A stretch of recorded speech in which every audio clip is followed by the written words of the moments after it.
Ya, halo semuanya. Perkenalkan, saya Helga Yohana Simatupang. Saya adalah dosen program studi hubungan internasional UPN Veteran Jawa Timur.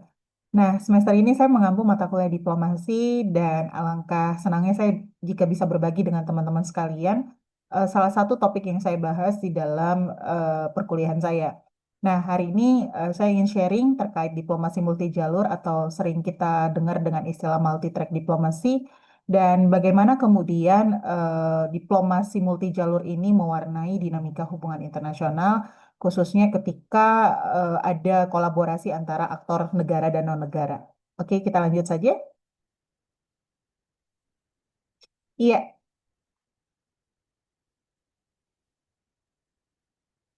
nah kalau kita ngomongin definisi, ya, definisi ini bisa dikutip dari scholars, yaitu Louis Diamond dan John McDonnell, di mana multi-track diplomasi itu merefleksikan adanya keragaman kegiatan yang dilakukan, yang berkontribusi untuk menciptakan perdamaian dunia gitu. Tujuannya adalah untuk mengurangi dan menyelesaikan konflik serta ketegangan dan kesalahpahaman antar kelompok atau bangsa. Jadi, menyelesaikan konflik antar negara itu melalui keragaman jalur diplomasi tadi. Karena biasanya di dalam dunia diplomasi itu biasanya ada dua tipe diplomasi, yaitu yang pertama dilakukan oleh pemerintah atau kita sering sebut dengan track one diplomasi dan eh, track to diplomasi biasanya ini dilakukan oleh individu, kelompok, ataupun aktor-aktor lain, aktor-aktor non-negara yang juga kadang disebut sebagai citizen diplomats. Dan bagaimana kemudian kolaborasi antara track one dan track two ini bisa berkontribusi untuk perdamaian dunia. Seperti itu.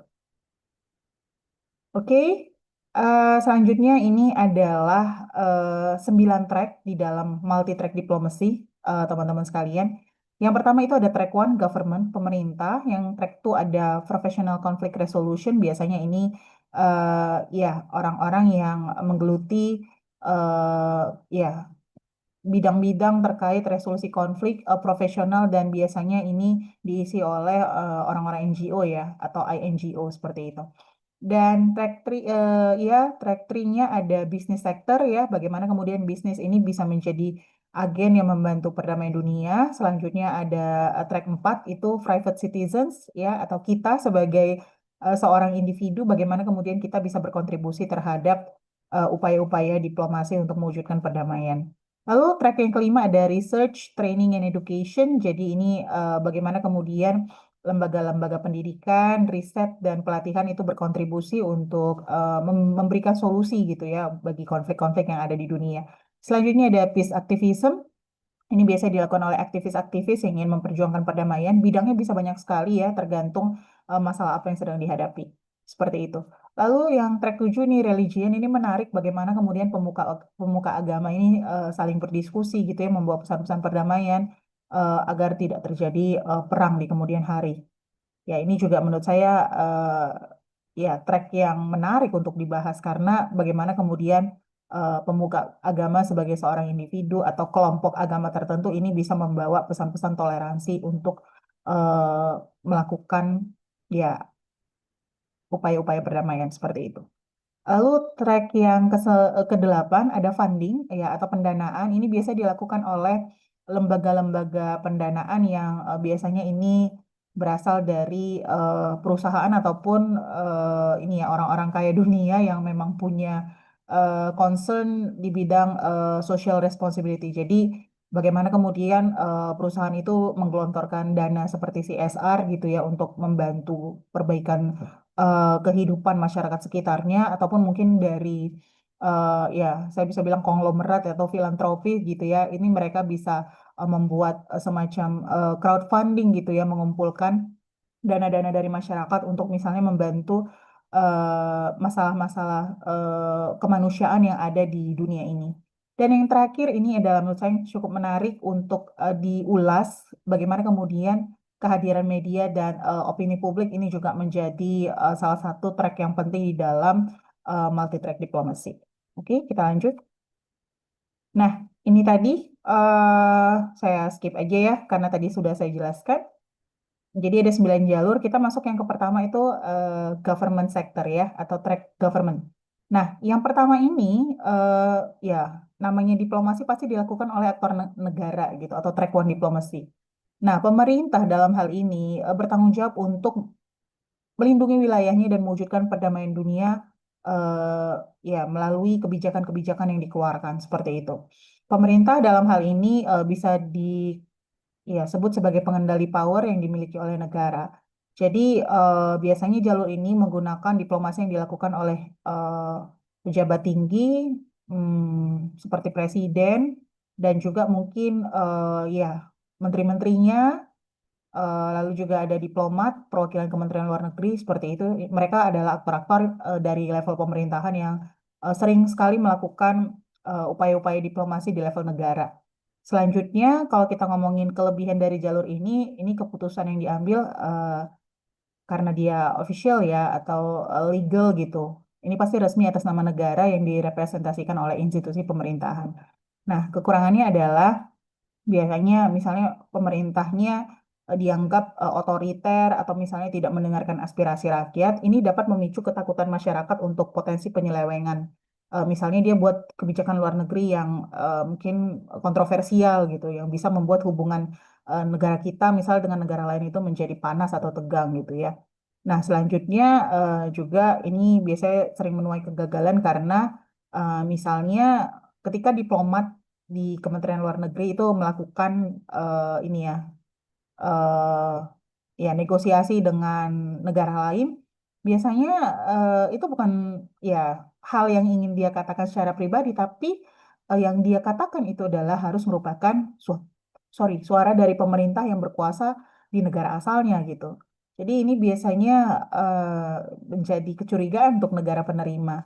Karena ya kadang ada yang menurut kita secara pribadi ini mungkin salah, tapi kita tidak bisa secara langsung untuk mengatakan bahwa itu salah, karena itu atas nama pribadi kita. Jadi ketika kita bertindak sebagai seorang diplomat, kita harus ngomongnya itu atas nama pemerintah atau official gitu ya. Oke, selanjutnya teman-teman bisa lihat ini ada ya gambar eh, di atas, di sebelah kiri itu ada Presiden Prabowo dengan Xi Jinping. Jadi setelah terpilih ya menjadi Presiden Republik Indonesia, Presiden Prabowo itu melakukan kunjungan pertamanya itu untuk bertemu Xi Jinping di China. Jadi kalau kita lihat memang beberapa tahun terakhir investasi Cina di Indonesia itu luar biasa gitu. Dengan inisiatif apa ya ya jalur Sutra Modern BRI gitu ya, Belt and Road Initiative gitu. Begitu banyak pembangunan yang menggunakan investasi dari Cina.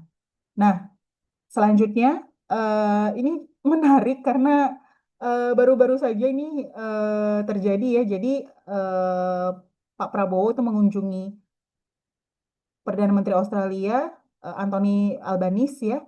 Nah, dia bawa kucingnya Bobby Kartanegara gitu. Dan ini menjadi menarik bagaimana kemudian diplomasi yang dilakukan oleh aktor negara itu tidak melulu harus apa ya high politics ya yang begitu formal kaku gitu, tapi juga bisa menggunakan pendekatan-pendekatan yang humanis gitu ya.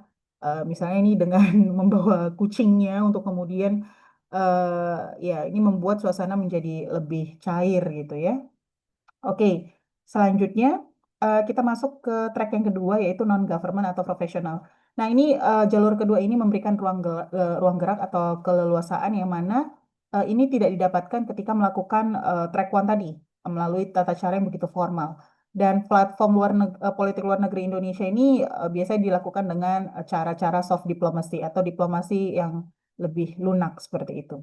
Nah, kelebihannya ini akan membuka peluang bagi para profesional yang memang ahli di bidangnya untuk membantu urusan negara yang mungkin negara nggak bisa menyelesaikan sendiri. Namun, ya di sini peran profesional ini atau non-government actors-nya itu melakukan diplomasi dengan caranya sendiri, tapi tetap tujuannya untuk membantu pemerintah kita.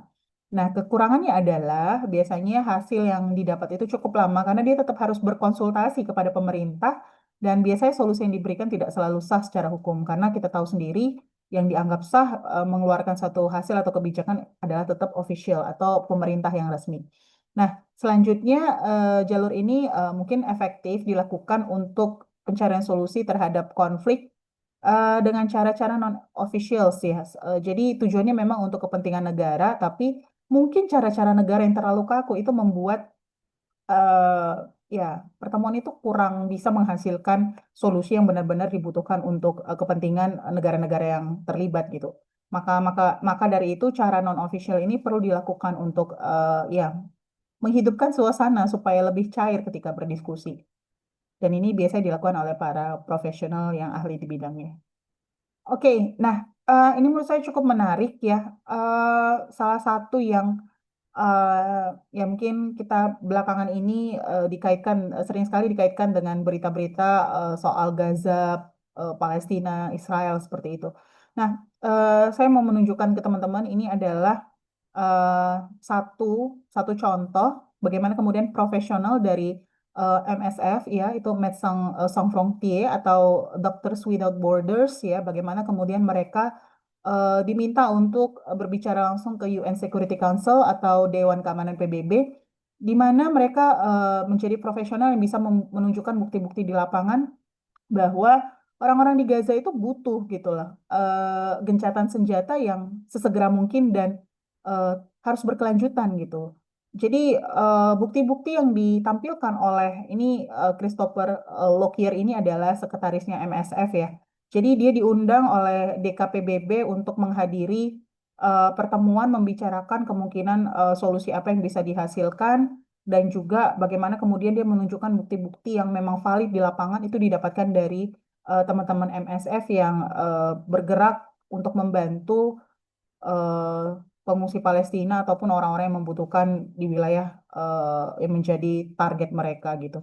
Nah, jadi menurut saya sebagai seorang profesional, Christopher Lockyer ini tentu saja harus berlandaskan ini ya bukti-bukti yang valid gitu di lapangan.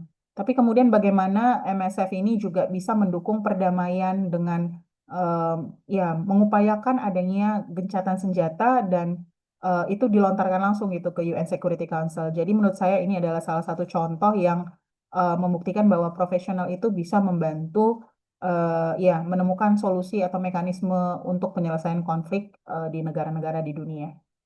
Oke, selanjutnya ada sektor bisnis, teman-teman.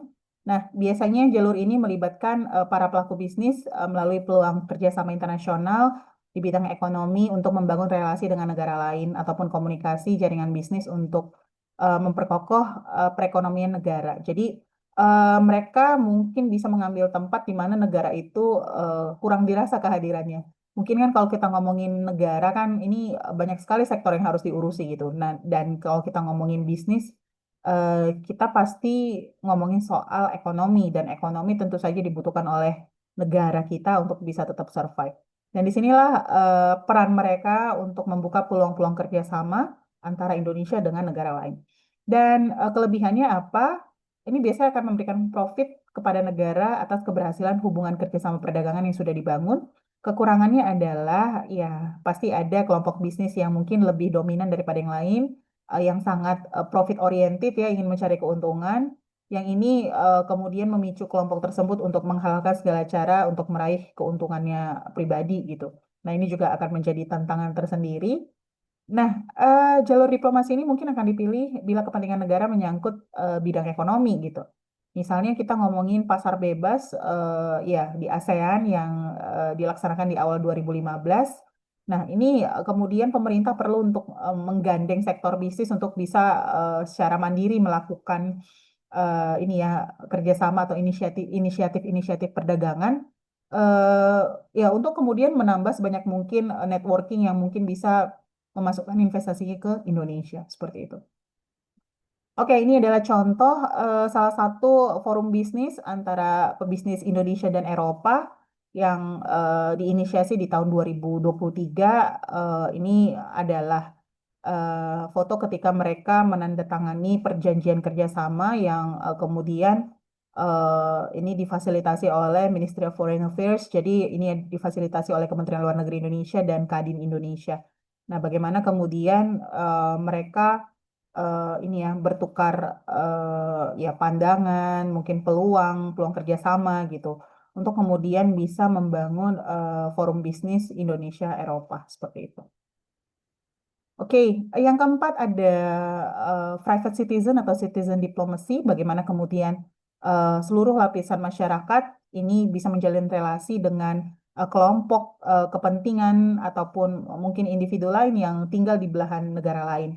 Tujuannya adalah untuk misalnya mengungkapkan kepedulian atau tanggung jawab masyarakat internasional terhadap masalah-masalah yang terjadi di negara lain. Jadi dengan ya ini tentu saja ada kaitannya dengan kecanggihan teknologi di mana kita bisa mengetahui ya dengan cepat eh, apa informasi yang beredar di negara lain hanya melalui gadget kita gitu.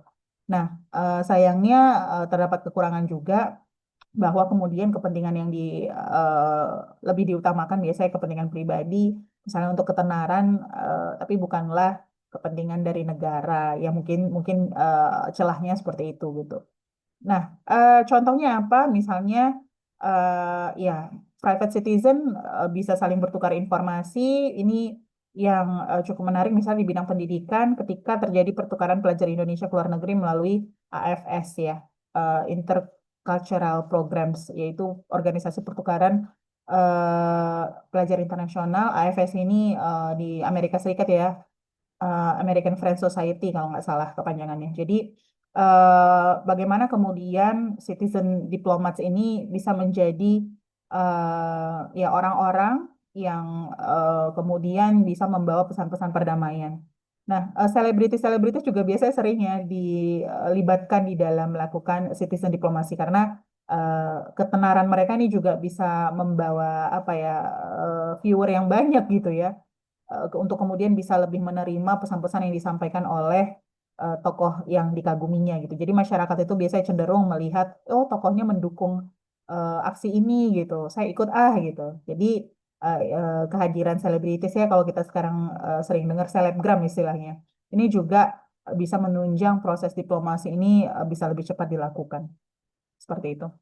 Oke, ini yang kalau nggak salah saya ikutin berita ini beberapa hari yang lalu ya, bagaimana kemudian Hanung Bramantyo ini mendukung Zaskia Meka untuk ya tetap menjalankan misi kemanusiaan. Zaskia Meka saat ini sedang menyalurkan donasi dari kitabisa.com yang sudah dikumpulkan lewat crowdfunding oleh teman-teman yang ada di sosmed dan kemudian donasinya disampaikan langsung ke teman-teman yang membutuhkan di apa Palestina seperti itu. Dan di sini mereka juga sering melakukan kampanye ini suami istri ya teman-teman ya.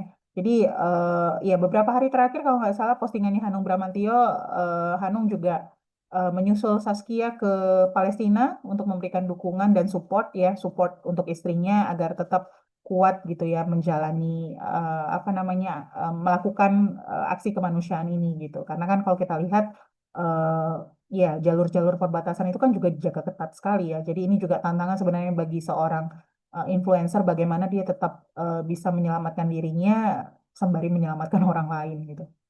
Oke, selanjutnya kita masuk ke track 5, itu ada Research, Training, and Education.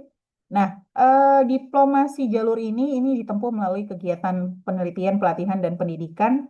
Biasanya ada keahlian-keahlian praktisioner seperti negosiasi, mediasi, resolusi konflik, dan ada third party juga yang kemudian mengedukasi masyarakat tentang studi lintas budaya, bagaimana kemudian tata dunia dan perdamaian, serta manajemen dan resolusi konflik.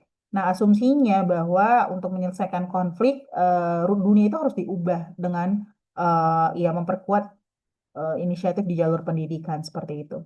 Nah, kelebihannya adalah hal ini dapat memaksimalkan kualitas pendidikan serta kualitas penelitian atau riset di dalam negeri kita.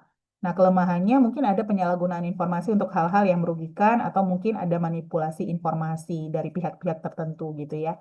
Contohnya misalnya diplomasi jalur pendidikan ini seorang dokter diberikan kesempatan untuk mendapatkan pendidikan kedokterannya melalui beasiswa. Misalnya dia ingin spesialis atau studi lanjut seperti itu. Nah, ini bisa ditempuh lewat jalur research, training, and education. Nah, ini saya akan kasih gambar. Teman-teman mungkin bisa lihat. Ini gambar dari KBRI Tokyo. Ya, bagaimana kemudian ya delegasi dari Indonesia itu belajar tentang mitigasi kebencanaan dari Universitas Nagoya yang ada di Jepang. Nah, ini menjadi menarik karena kalau kita melihat dari sisi kontur wilayah ya, kontur wilayah kita itu kan juga rawan bencana. Jadi kita belajar dari negara yang memang sudah baik untuk penanganan bencananya. Dan di sini dari pihak Universitas Nagoya menjelaskan ke ini ya delegasi Indonesia bahwa ini ada semacam struktur bangunan yang memang harus dibuat ketika negara kita yang memang kondisinya rawan bencana seperti itu. Misalnya ada rumah tahan gempa atau ya, yang memakai per seperti itu. Jadi ketika gempa terjadi, rumahnya nggak langsung roboh, tapi paling nggak goyang sedikit aja gitu. Nah ini Jepang menurut saya bagus sekali untuk mitigasi kebencanaannya, apalagi melihat kontur Jepang itu kan rentan dengan tsunami dan gempa seperti itu. Oke, ini juga yang mungkin teman-teman mahasiswa bisa relate ya soal ISMA dan ICT. Jadi ya di masa Nadiem Makarim program ini berjalan di bawah ya payung MBKM ya Merdeka Belajar Kampus Merdeka dan ISMA ini adalah pertukaran pelajar yang ya mengakomodir mahasiswa Indonesia untuk bisa belajar di luar negeri ya dengan dua mekanisme ini.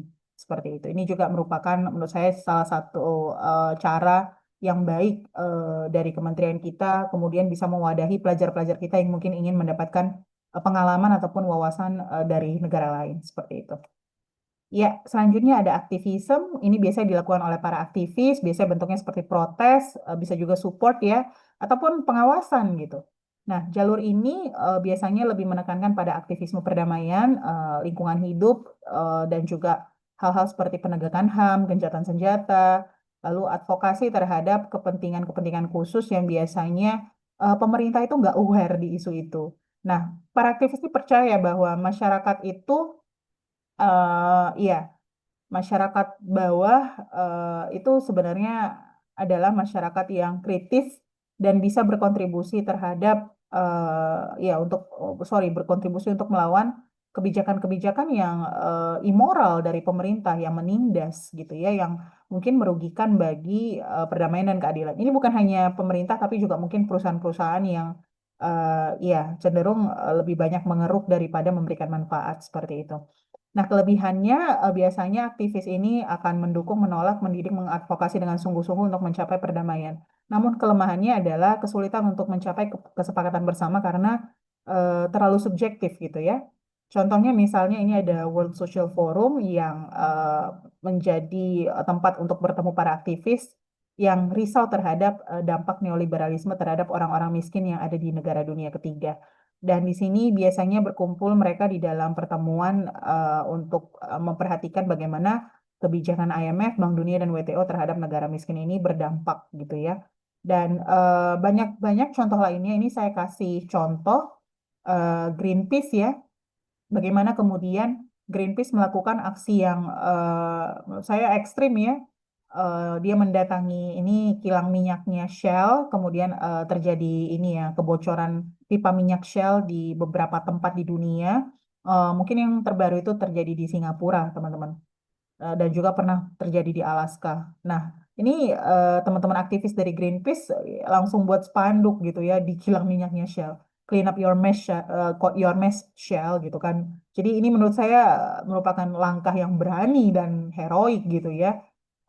Perusahaan sebesar Shell gitu kan. Kemudian ya ini adalah salah satu bentuk kritik atau protes terhadap ya kilang-kilang minyak sel yang bocor dan mencemari lingkungan laut seperti itu. Ini juga, ini menurut saya cukup sering kita dengar soal food estate, apalagi negara kita di bawah pemerintahan Pak Prabowo ini kan sedang menggaung-gaungkan food estate. Bagaimana kemudian ya teman-teman dari aktivis, misalnya ini ada Walhi, ini kurang besar saya nggak bisa baca, ini ada dari LBH dan dari Greenpeace sendiri ini berkolaborasi untuk kemudian mengkampanyekan isu-isu lingkungan, bagaimana kemudian kehadiran food estate ini bisa mempengaruhi peningkatan ini isu-isu iklim gitu ya. Bagaimana kemudian krisis-krisis iklim ini terjadi akibat misalnya ada alih fungsi lahan yang tadinya lahannya lahan pertanian, kemudian diubah menjadi sawit gitu. Ini juga kemudian bisa kita kritisi seperti itu. Selanjutnya ada jalur agama. Ya, jalur agama ini menurut saya menarik sekali karena ini melibatkan tokoh-tokoh agama yang ya secara pengaruh mereka punya pengaruh untuk menyadarkan masyarakat untuk ini ya melakukan aksi-aksi demi kebaikan bersama seperti itu. Kelebihannya, ya kita tahu sendiri, kita sebagai umat beragama menjunjung tinggi nilai-nilai atau prinsip untuk tidak melakukan perang atau kekerasan, tapi tetap mengupayakan perdamaian. Dan kelemahannya adalah ya adanya kecenderungan merasa ya nilai agama tertentu dirasa paling benar seperti itu. Biasanya diplomasi lewat jalur agama ini berbasis gerakan moral anti kekerasan yang bisa dipelajari lewat kegiatan-kegiatan yang berorientasi pada perdamaian. Ini saya ambil satu contoh ya yang menurut saya sangat populer. Ya, kedatangan Paus Fransiskus, ya kunjungan keuskupan sorry, kunjungan kepausan Paus Fransiskus ke Indonesia di tahun 2024 lalu, ya, ya kita doakan bersama Paus Fransiskus tenang bersama Bapa di surga ya. Jadi eh, teman-teman lihat di sini, ini menurut saya sangat menarik ketika ada foto Paus Fransiskus dengan imam besar, kalau nggak salah ini imam besar eh, ya masjid apa gitu di Jakarta, saya lupa. Nah, tapi di sini diperlihatkan bahwa Paus Fransiskus dan pemuka agama dari ya Muslim itu sangat ini ya, sangat kelihatan sangat toleran gitu, sangat mesra gitu, sangat dekat. Jadi menurut saya ketika pemimpin agama menunjukkan hal yang demikian, ini menjadi presiden yang baik buat masyarakat kita untuk tidak kemudian bertengkar hanya karena isu-isu agama gitu. Menurut saya pesan-pesan perdamaiannya seperti itu. Oke, yang kedelapan ada funding, ini ngomongin soal pendanaan atau finansial. Nah, penyelesaian masalah ini bisa dicapai lewat ketersediaan aset. Jadi kalau kita ngomongin funding, biasanya ada penyediaan dukungan finansial untuk ya melaksanakan berbagai kegiatan yang tujuannya untuk peningkatan kesejahteraan. Nah, sayangnya kelemahannya biasanya birokrasinya kaku dan menyulitkan organisasi finansial untuk menyelesaikan konflik tersebut karena banyaknya aturan birokrasi ini menjadi sangat rigid gitu ya ketentuan-ketentuannya yang harus diikuti gitu dan biasanya adalah tugas utama pembiayaan menyediakan biaya finansial untuk aktivitas ataupun institusi dalam sistem multi-track diplomasi. Ini misalnya seperti yang dilakukan oleh Toyota Foundation ketika mereka mengidentifikasi isu-isu kemanusiaan dan lingkungan, lalu juga melakukan ya upaya-upaya untuk kesejahteraan sosial, edukasi, dan kegiatan-kegiatan budaya, serta menyediakan dana untuk penelitian atau proyek-proyek yang ini ya berguna untuk pengembangan riset-riset di Indonesia gitu misalnya. Jadi ya ini Toyota Foundation dari namanya ya, kita tahu sendiri ini adalah perusahaan milik Jepang yang bergerak di bidang otomotif dan ya mereka ya menggelontorkan dana untuk CSR melakukan upaya-upaya ini untuk meningkatkan kesejahteraan masyarakat. Nah, ini ada contoh lain menurut saya yang ya teman-teman bisa relate ya, ketika ada kerjasama dengan Kementerian Kesehatan dan Bill and Melinda Gates Foundation. Ya, teman-teman tahu sendiri Bill Gates adalah salah satu orang kaya filantropi yang punya Microsoft ya. Dan di sini ya baru-baru ini ya, kalau nggak salah di 2025 ini diumumkan bahwa Bill Gates akan melakukan uji coba vaksin tuberkulosis ya, vaksin TBC itu di Indonesia. Walaupun ini pro kontra ya kita lihat sendiri ini juga sebenarnya ya satu sisi ini adalah bentuk kerjasama antara pemerintah dengan ya Bill and Melinda Gates Foundation dalam hal ini mewakili ya ini ya perusahaan sorry bukan perusahaan, iya institusi ini ya yang bergerak di bidang pembiayaan atau financial institution gitu yang kemudian ini juga mungkin secara ekonomi mendatangkan keuntungan, tapi juga bagaimana kemudian Indonesia eh, bisa menjalin kerjasama ke depannya untuk ya harapannya untuk peningkatan kesejahteraan. Kalaupun ada nanti misalnya semacam apa ya ya celah untuk mengkritik ya silahkan dikritik kalau misalnya memang ya upaya Bill Gates ini ternyata bermaksud untuk kepentingan yang lain seperti itu. Oke, dan yang terakhir adalah communication and media. Jadi ini adalah jalur yang menurut saya sangat berkembang khususnya di era globalisasi, kecanggihan teknologi, AI gitu ya. Bagaimana kemudian media massa ini berperan penting untuk memudahkan penyebaran informasi, menyampaikan peristiwa teraktual dari seluruh belahan dunia melalui TV, internet, ya gadgetnya teman-teman gitu ya. Dan ini membantu sekali dalam proses penyelenggaraan diplomasi suatu negara. Kadang mungkin informasi itu nggak bisa langsung sampai gitu ke pemerintah, tapi mungkin bisa sampai lewat media gitu ya. Dan media massa ini juga patut diperhitungkan karena memang berpotensi untuk menciptakan atau menggiring opini publik. Biasanya ini tujuan pembentukan opini publik ini kan untuk pencitraan, bagaimana kemudian ya media itu menginformasikan kepada publik tentang karakter pemerintahan yang sedang berkuasa seperti itu.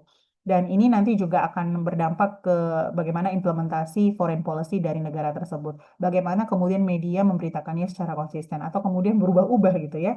Oke, kelebihannya diplomasi akan terasa lebih terbuka bagi masyarakat karena informasinya disiarkan oleh media massa dan juga waktunya biasanya real time kan. Jadi begitu kejadiannya terjadi, biasanya media massa tuh langsung up beritanya di internet ataupun di televisi. Nah, kelemahannya biasanya masyarakat akan sangat mudah termindset oleh opini yang dibentuk oleh media gitu. Sehingga eh, kalau misalnya opininya yang terbentuk buruk, ini biasanya akan menimbulkan protes besar-besaran terhadap pemerintah. Tapi kalau misalnya opininya baik, ini biasanya ya masyarakat akan support. Nah, sekarang juga menurut saya masyarakat kita sudah lebih ini ya melek digital gitu ya, bisa kritis terhadap fenomena-fenomena yang terjadi di negara kita gitu. Nah, ini contohnya mungkin yang dilakukan oleh VOA Indonesia. Mereka meliput seluruh kegiatan kenegaraan Amerika Serikat dan kemudian disiarkan di Indonesia. Banyak sih, bukan hanya VOA, tapi media-media lain. Ini saya ambil contoh yang menurut saya ya sangat ini ya tren dengan isu-isu terkini. Bagaimana kemudian para jurnalis di Palestina ini ya menjadi ujung tombak pemberitaan informasi kepada seluruh dunia gitu. Dan ini yang cukup menarik menurut saya ada kalau nggak salah namanya Sumaya ya, gadis berusia 11 tahun yang menjadi jurnalis termuda yang ada di Gaza saat ini. Nah, jadi ini menarik sekali bagaimana kemudian seorang anak tertarik untuk menjadi seorang jurnalis karena dia merasa jurnalis-jurnalis yang dewasa itu apa ya, menginspirasi dia untuk melakukan hal yang sama, menyebarkan eh, apa yang sebenarnya sedang terjadi di Gaza, apa yang sebenarnya dunia tidak lihat tapi mereka lihat di sana kemudian diberitakan untuk ya menyebarkan informasi yang sebenarnya kepada masyarakat internasional seperti itu. Oke, jadi kesimpulannya eh, kalau kita lihat di sini kan sebenarnya kesembilan jalur ini sebenarnya saling bersinergi ya, saling berhubungan. Nah, tapi sebenarnya setiap jalur punya sumber daya, nilai, dan pendekatan masing-masing yang saling mempengaruhi. Kalau kita mau ngomongin soal efektivitasnya, kita harus lihat juga situasi konfliknya. Kita pakai jalur mana sebenarnya yang paling relevan dengan situasi konflik tersebut. Jadi kita harus petakan dulu masalahnya seperti apa, sumber daya yang dibutuhkan, aktor-aktor yang terlibat, sehingga kita dapat menggunakan track mana yang lebih prioritas dibandingkan track yang lainnya. Walaupun pada akhirnya ini nanti akan menjadi suatu kesinambungan seperti itu ya.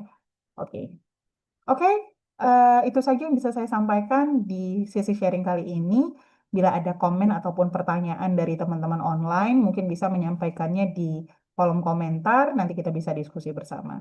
Terima kasih.